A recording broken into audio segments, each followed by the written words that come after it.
Evangelio cambia. El Evangelio Cambia realidades. Cambia El circunstancias. Evangelio cambia. cambia las vidas Para bien. y para siempre. Para siempre. El Evangelio cambia la tristeza, y la convierte en gozo. cambia las Las familias. comunidades. Está cambiando nuestra El nación. Evangelio Está cambia. cambiando nuestra nación.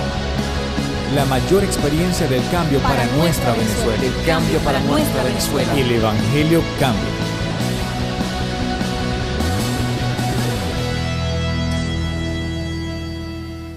Mi tema en esta noche, todo es por su gracia. Todo es por su gracia.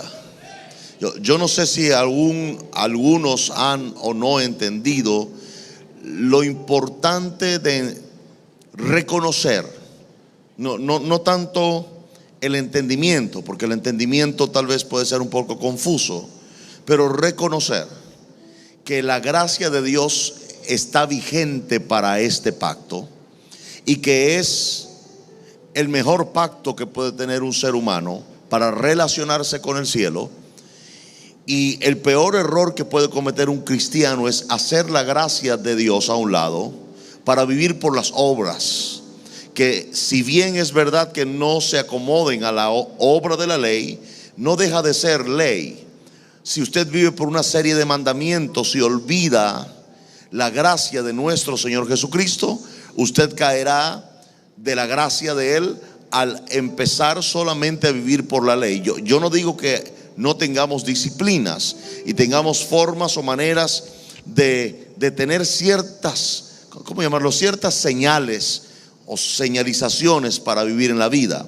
Lo que nunca puede ocurrir es que usted sustituya la gracia o el pacto de la gracia de nuestro Señor Jesús por una serie de normas, imposiciones, dogmas y disciplinas que, vuelvo a repetirle, no digo que sean malas en toda su forma, pero es malo cuando la gente solo se queda con eso y olvida la gracia. ¿La gracia qué es? Vamos a entender un poco. La gracia es el favor inmerecido de Dios, pero también la gracia es lo único, óigame, que le presenta delante del trono de Dios de forma correcta. Es decir, es imposible que usted se presente delante del Padre en su propio nombre. Ya usted ahí está en una posición de desventaja. No se puede presentar delante del Padre con su propia vida. No importa lo santo que usted crea que es. Usted no puede presentarse delante del Padre con sus propias obras, porque usted no es tan bueno como Jesús. Usted debe entender que para presentarse delante del Padre hay que hacerlo en el nombre de Jesús, con sus obras. Importante. O sea, usted se presenta delante del Padre es con las obras que Jesús hizo, especialmente el sacrificio en la cruz del Calvario, y se presenta con los atributos de Jesús. Eso se llama gracia. Ya no es usted, es Jesús en usted, la esperanza de gloria. Eso nos hace ser responsables ¿con qué? Con Jesús en cuanto a una relación. ¿Cuántos me están entendiendo hoy? Ok, me hace ser responsable con Jesús en cuanto a una relación. Mientras yo más conozca a Jesús, más, y entienda eso que le voy a decir, más conocimiento de la gracia y más habilidad para moverme en ella voy a tener. Es decir, la gracia no es para pecar, usted está equivocado. La gracia es para manifestar habilidades de Dios en mí que yo en otras condiciones no la pudiera tener. Entre los beneficios de la gracia está el perdón de pecados, pero no es todo la gracia. La gente piensa que la gracia solamente es perdón de pecados. No, es parte de su manifestación. Pero la gracia de nuestro Señor Jesús es un trabajo integral hecho por medio de un pacto. Es decir, el Espíritu Santo no puede obrar a todo su esplendor en usted a menos que usted esté en el pacto de la gracia. Lo que habilita al Espíritu Santo para moverse en todas las áreas de su vida se llama la gracia de nuestro Señor Jesucristo. Note bien que antes de que Jesús viene a la tierra, la gente estaba enferma. Y la única cosa sobrenatural que sucedía de vez en cuando era que un ángel descendía en aquel estanque de Betesda y movía el agua, y el primero, habían miles, el primero que tocaba el agua era sano. El segundo que la tocaba ya no era sano. O sea, una vez al año, un enfermo entre miles y miles era sano. Una vez al año, un enfermo. Pero cuando Jesús aparece, cambia todo. Ahora todos los que creen en Él pueden ser sanos de manera inmediata. Y pueden ser millones en un solo año. ¿Alguien entiende lo que estoy diciendo? Se llama gracia. Diga conmigo, se llama gracia. La gracia de nuestro Señor Jesús trabaja en nosotros en todas las áreas.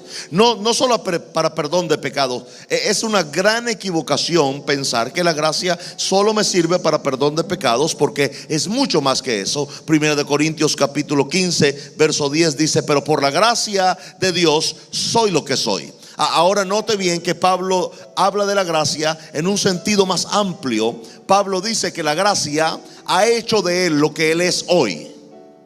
Entonces la gracia en este punto, por la relación y revelación que Pablo tiene de Jesús y de su gracia, claramente testifica que ha habido un trabajo en él profundo, que no solamente se limitó a 20 años atrás a perdonar sus pecados cuando vino Jesús, sino que se ha mantenido estable en el perdón de pecados. Claro que sí, es parte de lo que la gracia hace en su relación con Dios, pero hay un trabajo que la gracia hace por medio del Espíritu Santo, o que el Espíritu Santo hace por medio de la gracia.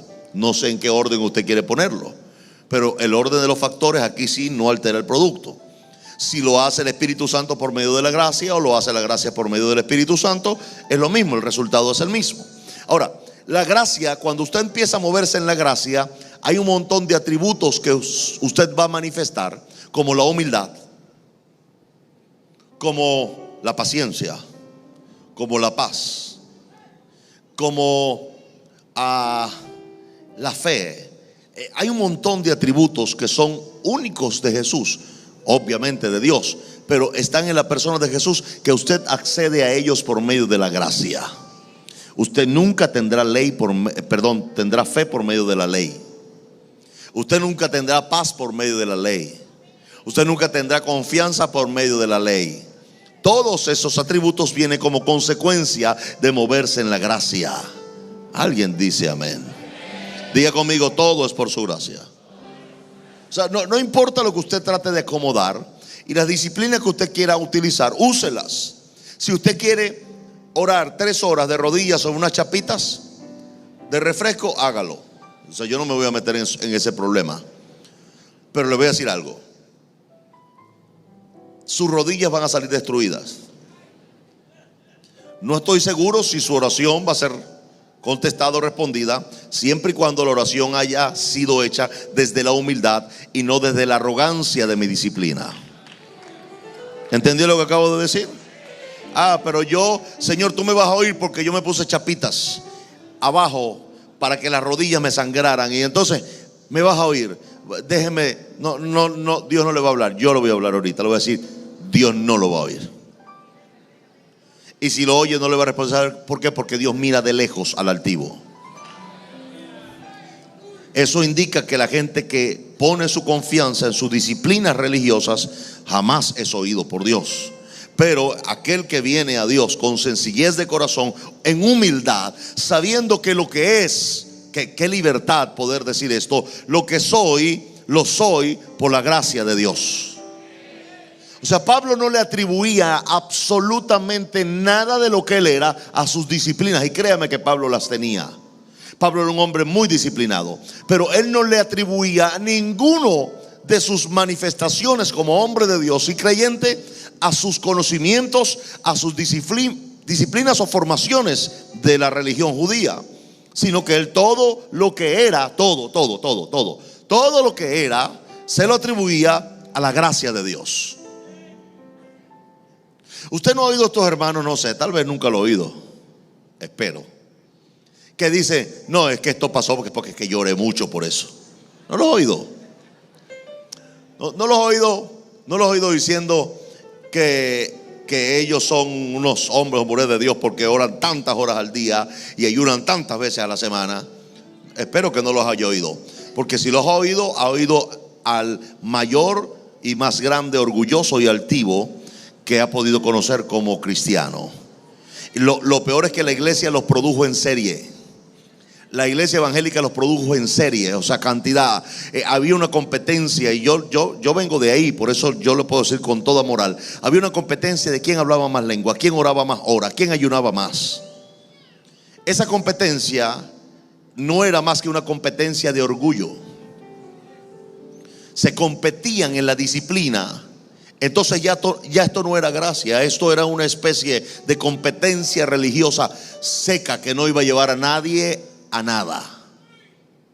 Ahora, cuando yo me acerco a Jesús, porque Él es la gracia, por eso se llama la gracia de nuestro Señor Jesucristo, porque Él es el propiciador de un nuevo pacto, según Hebreos capítulo 9 y así, perdón, capítulo 7. Y también es verdad que cuando Él hace o practica la Santa Cena con sus discípulos, hace algo, levanta el pan y dice: este es mi cuerpo, pero también levanta la copa y dice: y este es el nuevo pacto en mi sangre. O sea, la firma y el garante de la gracia de Jesús es su sangre. Porque cuando yo recibo a Jesús y creo en su sangre, hay algo poderoso que ocurre cuando yo apelo a la sangre de Jesús. Y es que toda la información genética de una persona está en la sangre. Qué poderoso es esto, porque cuando yo recibo el pacto que es la gracia de nuestro Señor Jesucristo por medio de su sangre, yo recibo una transferencia de genética de Jesús a mí. Por esa razón puedo ser santo, justo, libre, tengo autoridad. ¿Por qué? Porque la información genética de la sangre de Jesús pasó a mí, y no solamente un pacto, sino una capacidad de ser igual que Él. Nunca mayor, pero sí igual. Porque el discípulo nunca será mayor que su maestro, pero tenemos el derecho de querer ser como Jesús. No escucho amenes aquí. O sea, potencialmente usted es lo que Jesús es por medio de su sangre.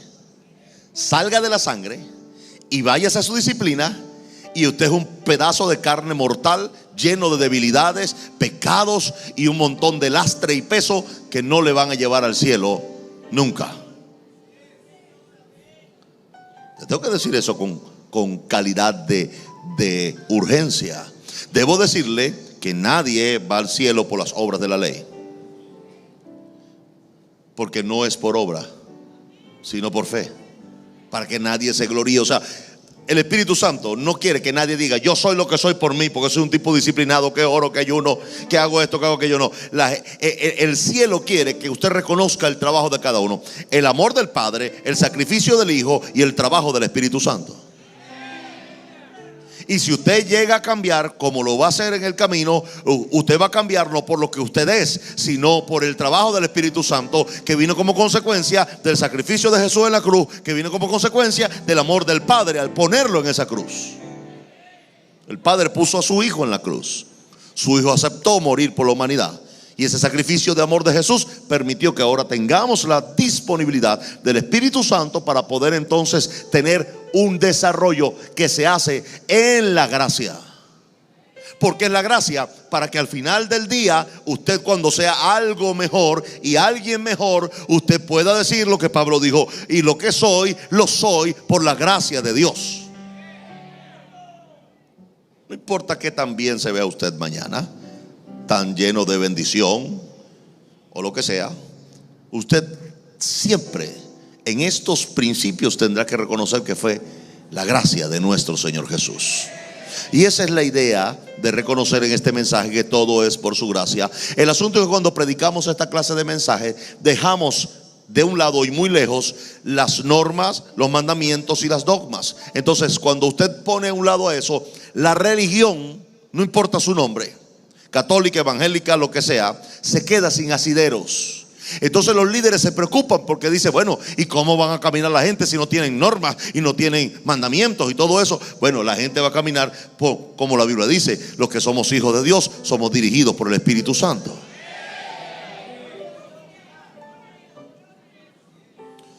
¿Usted cree que un mandamiento le va a hacer tener un buen matrimonio? Equivocado. ¿Usted cree que un mandamiento lo va a hacer tener un corazón humilde? Equivocado. Las normas nos ponen un velo y las disciplinas religiosas nos ponen un velo y llegan a aislarnos de la sensibilidad del amor de Dios y de la sabiduría de Dios, y nos quedamos como unos borregos con unos tapaojos que solamente vemos a donde alguien quiere que veamos, y no dejamos de pensar como seres espirituales y como seres pensantes. ¿Alguien está aquí o me está oyendo? Hoy le estoy enseñando. Usted se sienta y oye y aprende cosas prácticas para que usted las use en casa. Usted puede lograr más con sabiduría que con persecución. Usted puede lograr más con sabiduría que con hostigamientos. Se lo aseguro. Pero póngase a hostigar a alguien y lo que va a recibir del otro lado es una posición de rebelión. Toda persecución siempre va a traer una rebelión. ¿Están escuchándome aquí, iglesia? O sea, nosotros tenemos que entender que la gracia va más allá. La gracia no es solamente que me perdone los pecados, no. La gracia es un trabajo constante sobre usted, en usted, por medio del Espíritu Santo, pero con la aprobación de un nuevo texto. Un nuevo texto que se llama Nuevo Pacto. Ese nuevo pacto, dice Hebreos, tiene mejores promesas. Eso indica, no está diciendo que el viejo pacto no sirva, pero te está invitando a que te mudes al nuevo pacto. El verso te indica que por qué mantenerte en un viejo pacto. Dice literalmente Hebreos que va a tender a desaparecer. ¿Por qué no te mudas al nuevo pacto que ahora tiene un garante que se llama Jesús, que vive por los siglos de los siglos y por la eternidad, y que está firmada y garantizada por la sangre de Cristo, que es sin lugar a dudas lo que venció al diablo en la cruz y lo que vence al diablo todos los días cada vez que alguien aprende a usarla? ¿Alguien dice amén a eso? Pablo entonces dijo: lo que soy por la gracia de Dios. Pero mire lo que sigue o continúa diciendo: y su gracia no ha sido en vano para conmigo. Qué triste, qué triste. Se refiere en el contexto, se está refiriendo, él está combatiendo con unos que no creen en la resurrección. Y Pablo está diciendo: bueno, si no hay resurrección de muertos, estamos fritos. No, bueno, no dice frito, pero le estoy diciendo que más o menos eso es lo que dice. Sí, pero hay algunos que dieron frito. O sea, Pablo está diciendo: si no hay resurrección de muertos, esto se va a convertir en un problema. Porque si no hay resurrección de muertos, entonces, bueno, ¿cómo entonces vamos nosotros a creer que Jesús resucitó? Eso está en el verso 13. Porque si no hay resurrección de muertos, tampoco Cristo resucitó. Verso 14: y si Cristo no resucitó, vana es entonces nuestra predicación y vana es también nuestra fe. O sea, Pablo está contendiendo con un grupo de gente que quieren ser religiosos, pero les presenta a ese grupo de gentes que son de corte, de carácter religioso. Le dice: mire, la gracia es lo que tiene validez y vigencia, y la gracia en mí ha logrado lo que hoy soy. Y lo segundo que quiero decirle es que esa gracia en mí no ha trabajado en vano. Qué grave, óigame esto es grave, que la gracia de Dios sea puesta a un lado por usted y que lamentablemente la gracia de Dios diga: bueno, trabajé 15 años en vano en este hombre. Porque este hombre lo que es puro rajatabla. Entonces, si cree que está bien si oró 5 horas, cree que está bien si ayunó el día, cree que está bien si se vistió de esta manera, cree que está bien si alguien está en el piso tirado porque pecó. O sea, hay gente que se hacen unas camisas de fuerza religiosa. Y déjame decirte algo: si tú optas por vivir así, la gracia es en vano en ti. Lo peor de esto es que si tú te mueves en ese eje, no hay para ti gracia. Qué triste, porque dice que los que viven para la ley, de la gracia habéis caído. Habéis caído. Qué triste llegar a caer de la gracia. Y déjeme explicarle esto: el Espíritu Santo nunca se va a ir de usted, porque es una promesa. ¿Escuchó lo que dije?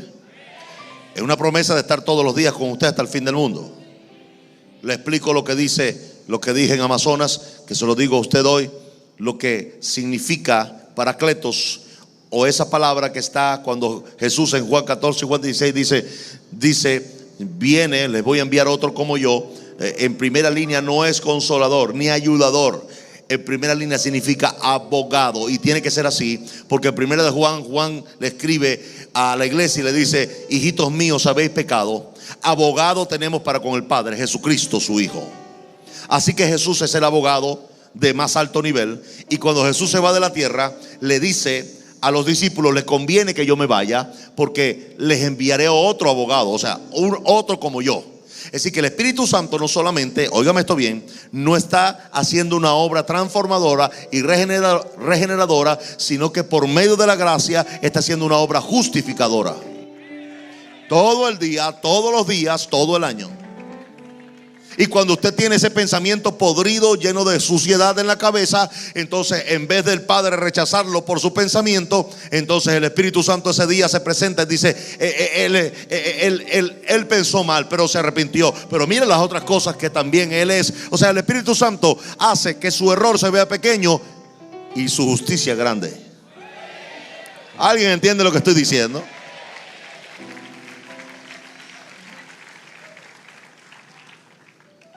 Cosas que nosotros no hacemos. Nosotros juzgamos a la gente por el error cometido,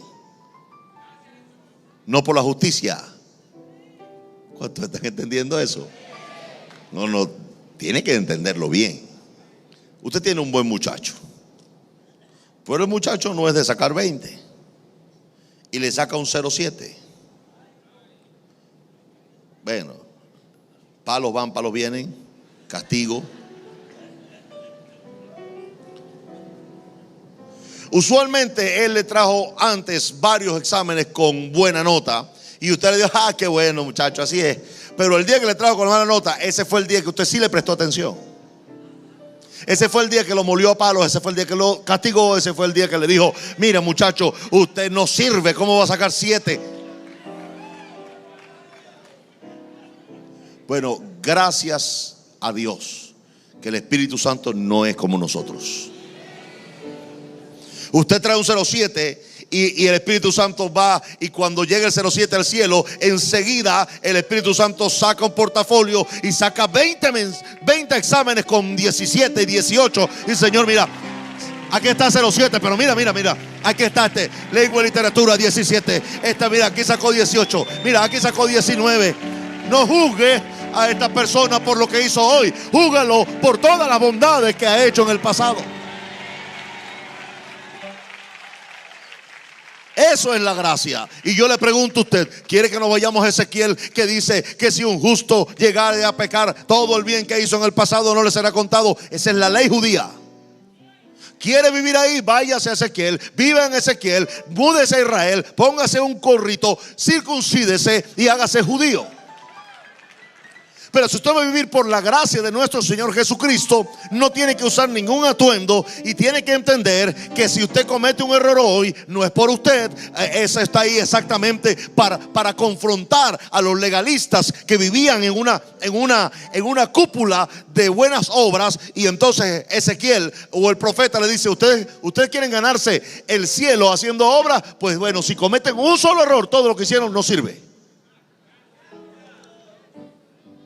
Entonces leemos eso y pensamos que entonces Dios es así. Pero escúcheme, Dios es el mismo ayer y por los siglos, pero el pacto no. Oh, eso sí le reventó la religión en 4. Dios es el mismo ayer y hoy y por los siglos, pero el pacto no es el mismo. Tenemos un nuevo pacto basado en mejores promesas, firmado con la sangre de Cristo y garantizado por el mismo Jesús. Si yo tengo un pacto que lo lideriza, lo garantiza Jesús, quiero conocer a Jesús para poder conocer el pacto que Él garantiza. Y no hacer una cosa tan fea como tratar de vivir en ley y entonces usar la gracia solamente para decir, bueno, para que me perdonen los pecados. No, la gracia no solamente consiste en un perdón de pecado, consiste en una justificación diaria, en una perfección, en una obra perfeccionista o perfeccionadora de la persona en 20, 50 o 100 años, no sé. No corra. tranquilo. Si el Espíritu Santo no lo cambia usted, nadie puede hacerlo. Nadie, olvídelo. Así que las faltas de cambios en la vida son falta, óigame esto, falta de relación con el Espíritu Santo. Usted quiere cambiar rápido, deje de estar oyendo tanta ley y relaciónese con Él. No escucho amenes aquí. Pablo dice, la gracia que en mí ha trabajado, reconoce, vayamos al verso 10, capítulo 15, 1 Corintios, pero por la gracia de Dios soy lo que soy, y su gracia no ha sido en vano para conmigo. No ha sido en vano para conmigo. Indica que la gracia hizo un trabajo en Pablo, y ese trabajo que hizo en Pablo no es en vano. La gracia ha hecho un trabajo en Pablo, y Pablo reconoce que esa gracia no ha sido en vano. O sea que qué glorioso poder reconocer la gracia, poder reconocer los avances de la gracia en usted, pero también reconocer que lo que usted es por la gracia. Es necesario reconocerlo. Cuando usted reconoce que es la gracia, usted sabe que usted no tiene razones para gloriarse. Dice, antes he trabajado más que todos ellos. Antes, póngalo en la pantalla. Bueno, por cierto, uy, qué bien se ve la pantalla, no lo había visto.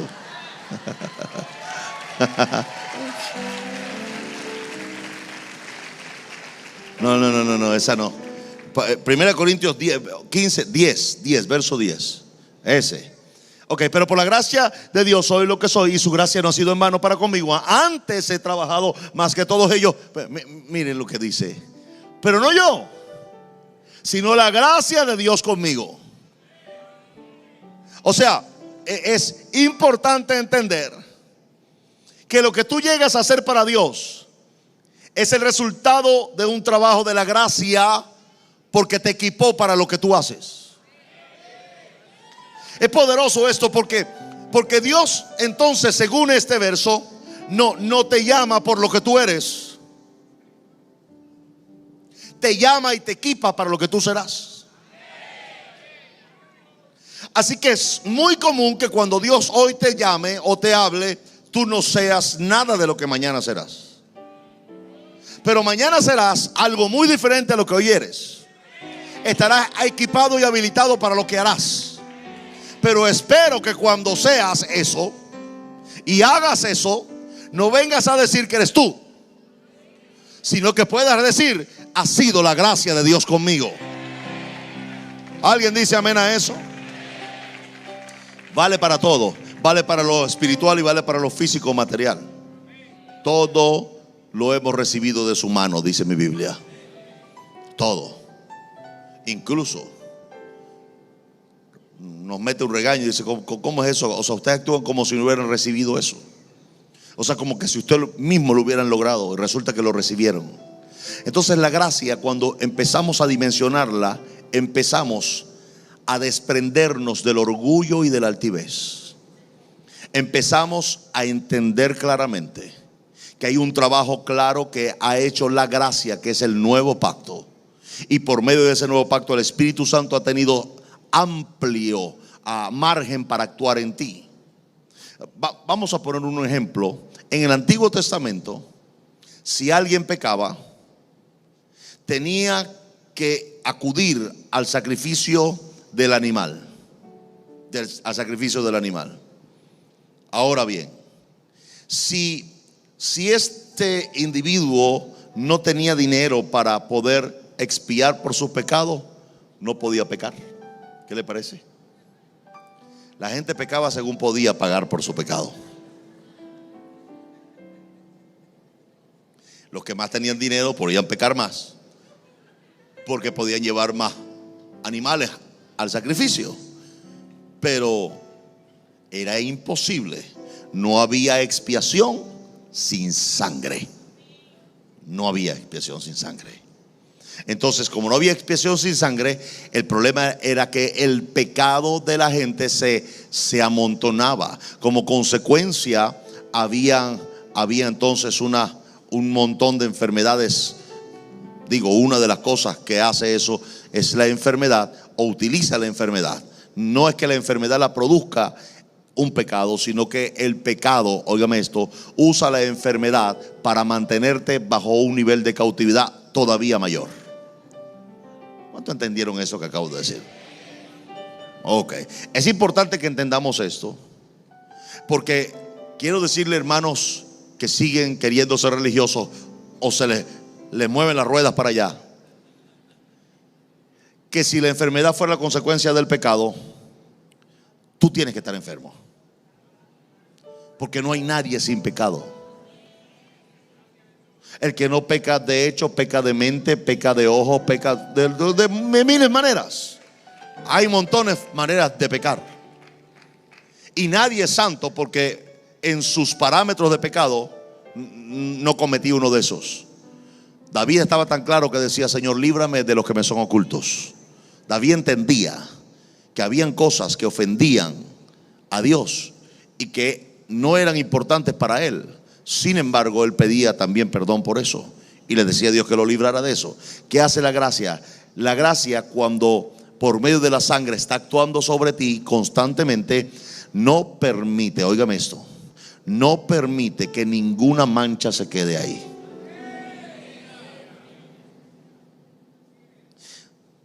Tú te arrepentiste de este pecado, pero ¿y los otros 4 que tú no te acuerdas? ¿O que no supiste que lo cometiste? ¿Tú sabes lo que hace la gracia? Cuando tú la entiendes y te mueves en ella, que por medio de esa sangre vigente en el pacto, la sangre limpia todo. No solamente del que tú te arrepentiste, sino aún del que ni siquiera tú sabes. Te limpia. Porque eso es lo que se llama justificación y santificación delante de Dios. Cuando usted no entiende esto, tiene que recurrir a lo religioso. Ok, critiquemos a los católicos y digamos: no creo que cuando uno peca va y se confiesa y le tiran a uno 2 Padre Nuestro, 3 Ave María y préndale 2 velas a la Virgen de no sé qué. Y váyase que usted está libre de pecado. Usted dice: qué tontería, ¿verdad? Ay, oscura, lo que sea que usted diga. Pero ¿qué de usted? Cuando usted peca, voy a ayunar, voy a orar, voy a leer la Biblia 20 capítulos. Bueno, no tiene un cura que le dijo que lo hiciera, pero su conciencia se comporta como cura.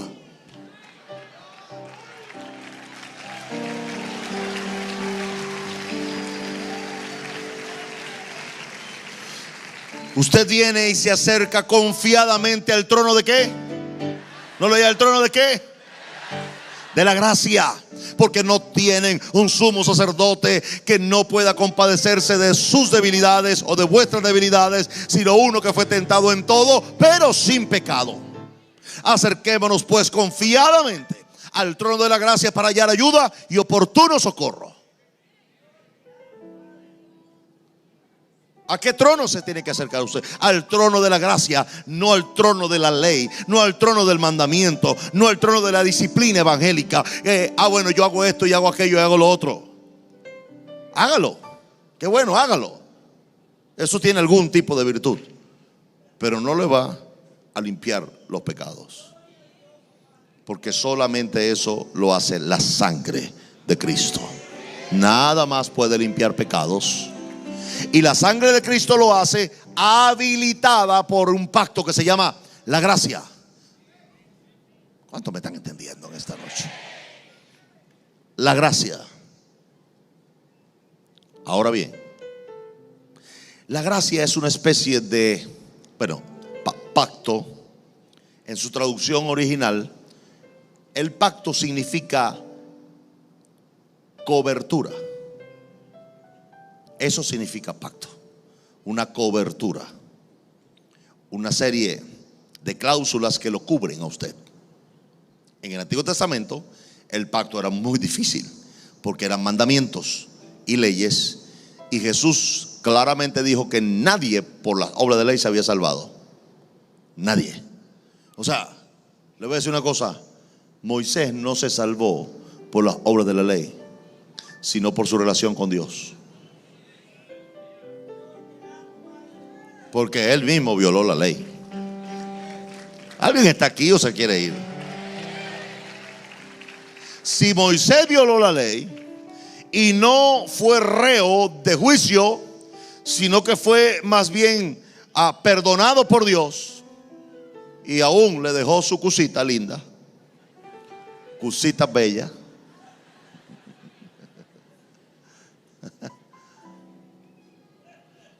¿por qué Dios hace eso? ¿Por qué en Levítico dice no te casarás con mujer extranjera?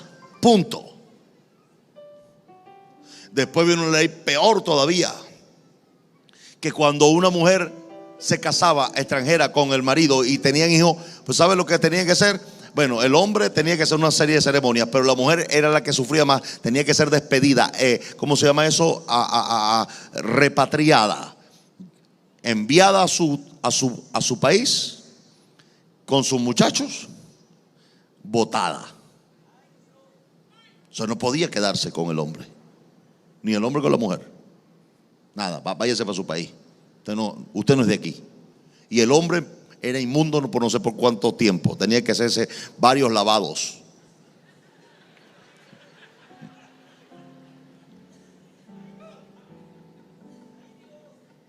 Un buen día Moisés se le aparece a Israel. Equivale Moisés al presidente de una nación, y le dice: me casé. Ay, qué bueno, Moisés, te casaste. ¿Con quién? Porque aquí de las mujeres doncellas, de las mujeres bellas que hay en Israel, ninguna dice que se casó contigo. ¿Con quién te casaste? Con una mujer cusita, extranjera.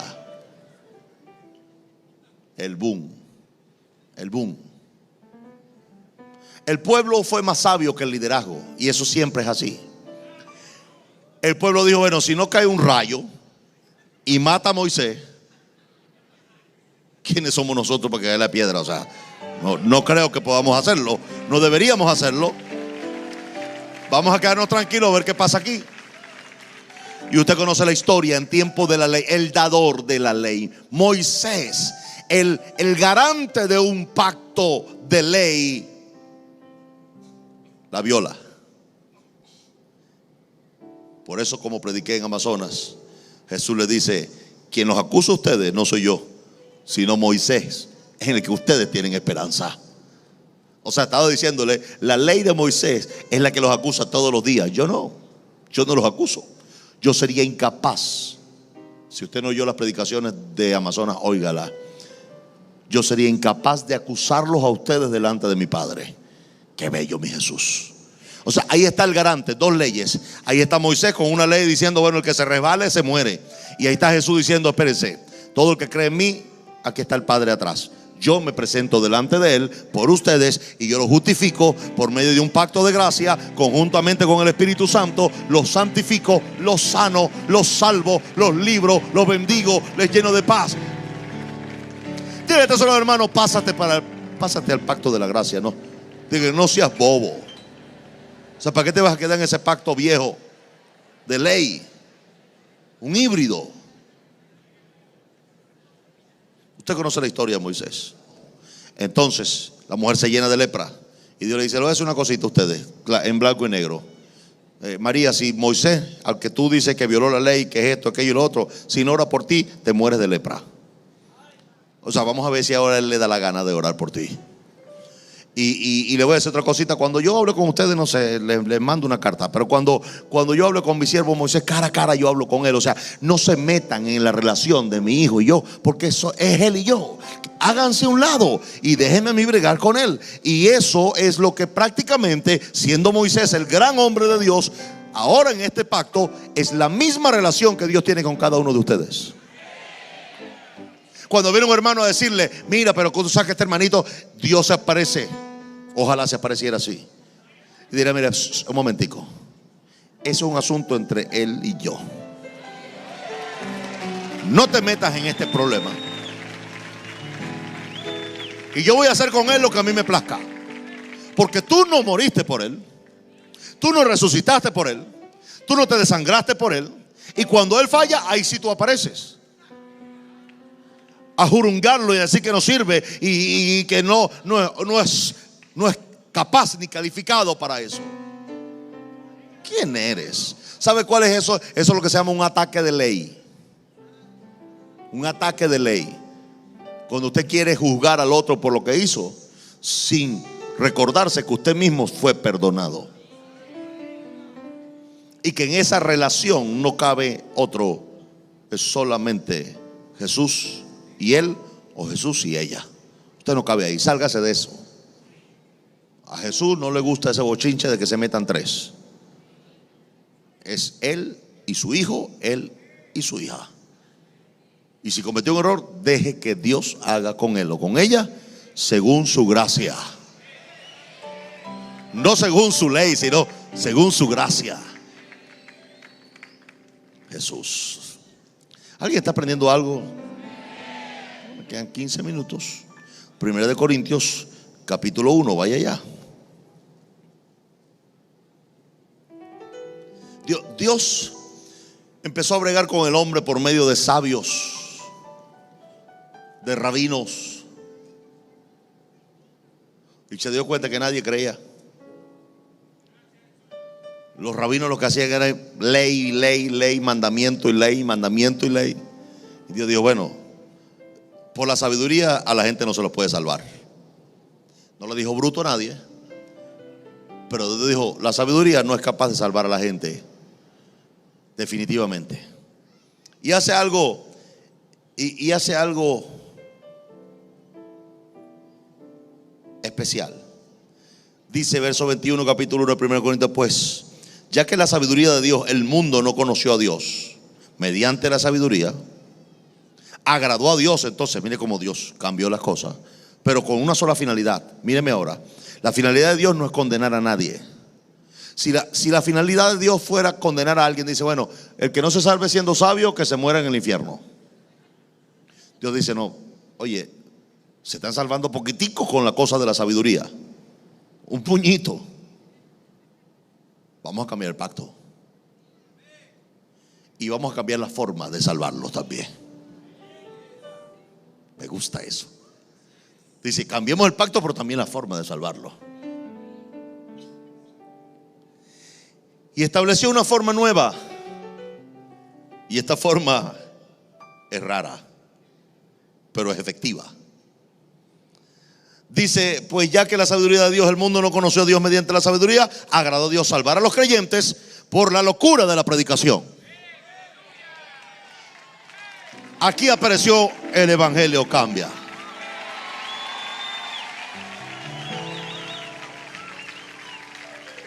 Como consecuencia, el Evangelio Cambia no puede establecerse, ni desarrollarse, ni crecer en parámetros de ley o de legalismo. Líderes del Evangelio Cambia, si huelen los suyos que usted es medio legalista, no lo van a seguir, porque les voy a destrozar la religión en el camino y usted va a quedar más expuesto a que usted es un legalista. Poco a poco se van a dar cuenta que su pastor y fundador del Evangelio Cambia está diciendo algo que el líder del equipo del Evangelio Cambia está contradiciendo con sus leyes, mandamientos y normas.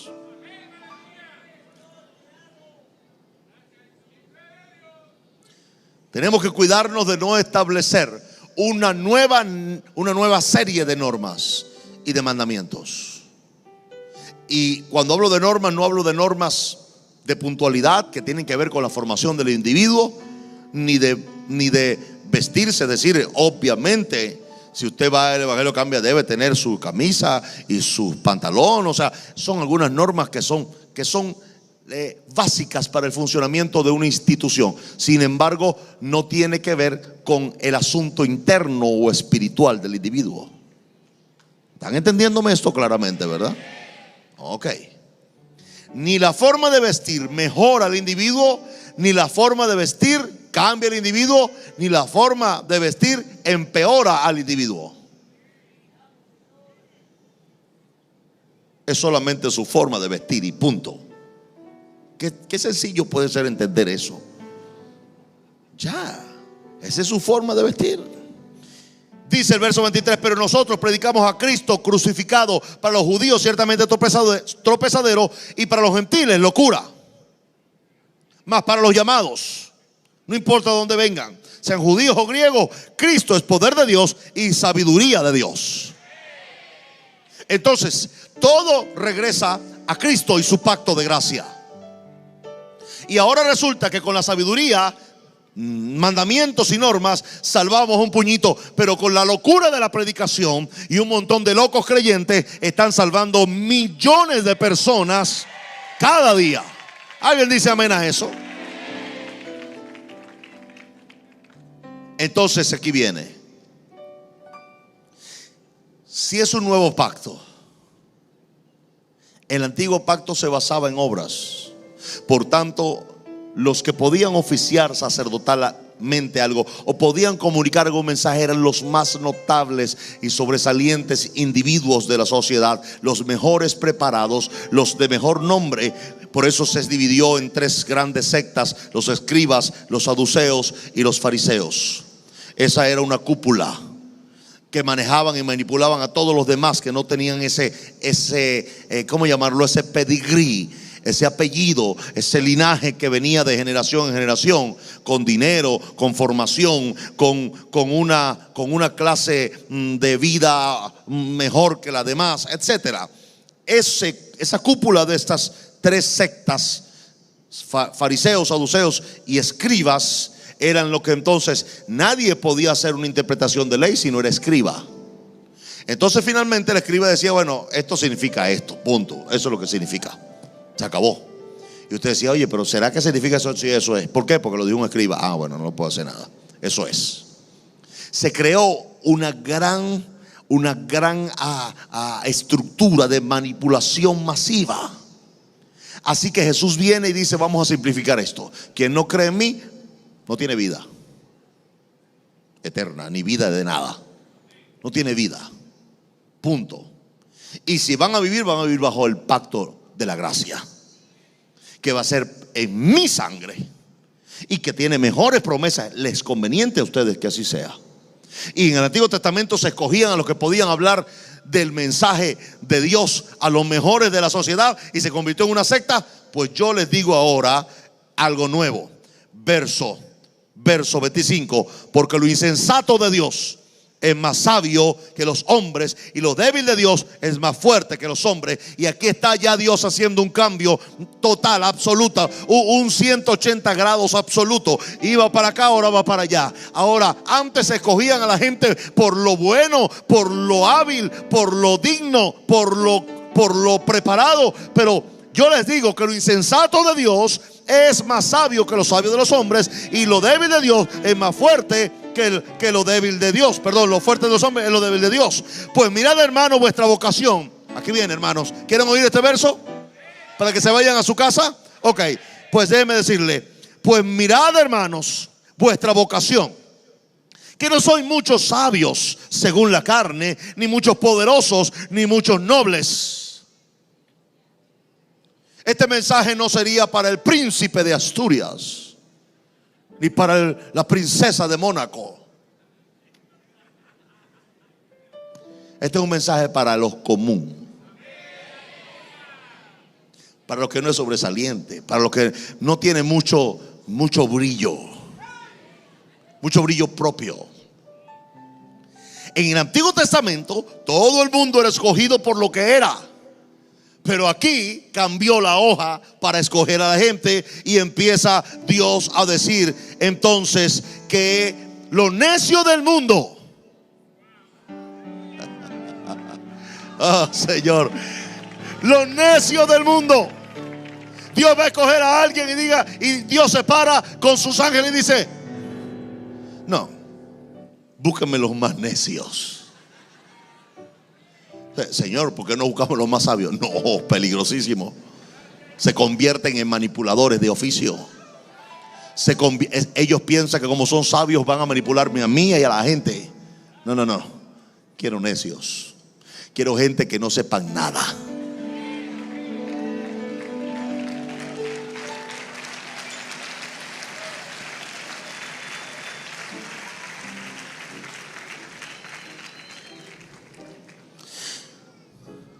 ¿Cuántos aquí creyeron a Jesús y conocieron a Jesús en esta iglesia? Ok. Porque tengo ahí una jovencita. Una pregunta. Usted no la ve.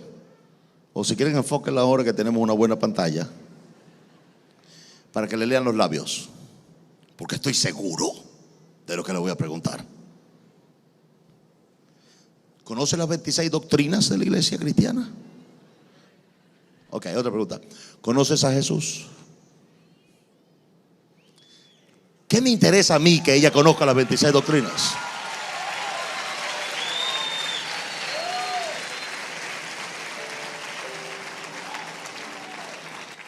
Me interesa que conozca a Jesús, porque ella fue salva por la locura de este loco predicando.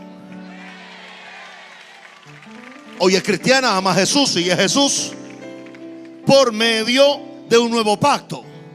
Lo mejor de esto es que este nuevo pacto no la limita a ella, ni limita a nadie, porque no se le escoge por su gran habilidad de saber las 26 doctrinas, conocer todos los libros de la Biblia y todas las normas y mandamientos del Antiguo Testamento, sino solo por conocer a Jesús y a este crucificado y a este resucitado. Entonces lo que Dios ve es que tan necio puede ser para convertirte en otra cosa. Mire cómo Dios empieza a escoger. A lo necio del mundo escogió Dios. ¿Para qué? Para avergonzar a los sabios. Óigame ahora a mí. Yo quiero que usted piense un poquito. Si Dios escoge un necio y luego avergüenza a un sabio, es porque las palabras de que supuestamente pensaban que era necio suenan más profundas, más altas y más dignas que este sabio. Quedó en vergüenza el sabio, y la supuesta persona que no sabía que era necio ahora es mayor que el sabio. Eso quiere decir que el necio, que era necio y que no sabía nada, por medio de la gracia y del poder del Espíritu Santo, obtiene un desarrollo integral en su vida hasta convertirse en alguien más sabio que el sabio. Solamente que el sabio dice que es sabio porque él estudió, pero esta persona dice que es sabio por la gracia de nuestro Señor Jesucristo. El sabio tiene su gloria, pero Jesús aquí tiene la suya. ¿Alguien dice amén a lo que estoy diciendo?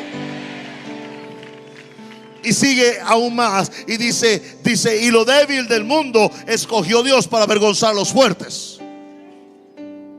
¿Qué sucede cuando por medio de la gracia de Jesús empieza este desarrollo integral en tu vida? Que logras hacer más obras de éxito y más metas alcanzadas en la vida que los que tuvieron todos los recursos para hacerla. Y al final, cuando diga, bueno, es que yo soy Rockefeller, pero hice esto, y tú digas, bueno, yo soy Pérez y hice esto, entonces dice, yo lo hice por mi apellido, tú lo dices, yo lo hice por la gracia de Dios. ¿Entiende cómo funciona la gracia de Dios? Sigue diciendo, entonces, dice, lo débil del mundo escogió Dios para avergonzar a los sabios, y lo vil del mundo y lo menospreciado escogió Dios. Lo vil. Y aquí se empieza a entrar a todo el mundo. No hay nadie que salga de lo vil, y pocos salen de lo menospreciado. Pero lo vil y menospreciado escogió Dios. Y aquí sí metió a todo el mundo. Y lo que no es. Lo que no es. No importa lo que tú no seas hoy, lo serás mañana. Alguien oyó lo que acabo de decir. No importa lo que tú seas hoy. Pastor, pero usted no sabe. Yo hoy soy esto. No me importa lo que hoy seas, porque Dios te escoge lo que no es hoy para hacerlo ser mañana. ¿Y para qué lo escoge? Para deshacer lo que es. Otra traducción dice lo que se cree que es. O sea, Dios escoge a alguien que no es para destruir a los que se cree que son. Aleluya. Así que, ¿qué hace la gracia? La gracia en todo quiere bendecirte, quiere ayudarte, quiere mejorarte, quiere exaltarte. ¿Qué sentido tiene permanecer en la ley? si la gracia es el lugar que Jesús preparó para mí? Lo que quiero, amado y amada del Señor Jesús, es que usted esta noche se cambie de pacto. Se cambie de pacto. Y usted venga al pacto, al nuevo pacto, en mi sangre, como dijo Jesús, en la sangre de Jesús. Y que usted empiece a devengar y a recibir mejores promesas para usted, para sus hijos, nietos, bisnietos, tataranietos y próximas generaciones. ¿Para qué Dios escoge lo débil? ¿Para qué Dios escoge lo vil? ¿Para qué Dios escoge lo menospreciado? ¿Para qué Dios escoge lo que no es? Verso 29, a fin de que nadie se jacte en su presencia. El original dice, a fin de que nadie se vanagloríe en su presencia. Y diga, yo lo logré porque yo soy esto, o porque yo hice esto, porque yo... No, en la presencia de Dios nadie se jacta. Todos reconocen que Jesús es el Señor, para gloria del Dios Padre. Todos reconocen que lo que soy, lo soy por la gracia de Dios. Y la gracia de Dios no ha sido en vano para conmigo. Aún más, la gracia de Dios trabaja conmigo. Qué gran aliado. O sea, yo tengo un pacto trabajando conmigo. Qué poderosa esa declaración de Pablo. Yo trabajo con la gracia, o la gracia trabaja conmigo. No sé, los dos trabajamos juntos en este servicio a Jesús. Entonces, deje de condenar, deje de acusar a gente y a usted, y empiece a servir a Jesús de todo corazón. ¿Oyó lo que dije? Dice, mas por Él estáis vosotros en Cristo Jesús, el cual nos ha sido hecho por Dios sabiduría. Mire lo que Jesús es: sabiduría, justificación, santificación y redención. Todo lo que la gente no pudo lograr nunca en el Antiguo Testamento, ni la gente puede lograrlo hoy por la ley, se logra solo en Jesús. Se logra entonces sabiduría, justificación, santificación y redención. Verso 31, para que, como está escrito, el que se gloría, gloríese en el Señor. Eso es la gracia, Señor. El Evangelio cambia. El Evangelio Cambia realidades. Cambia circunstancias. El Evangelio cambia.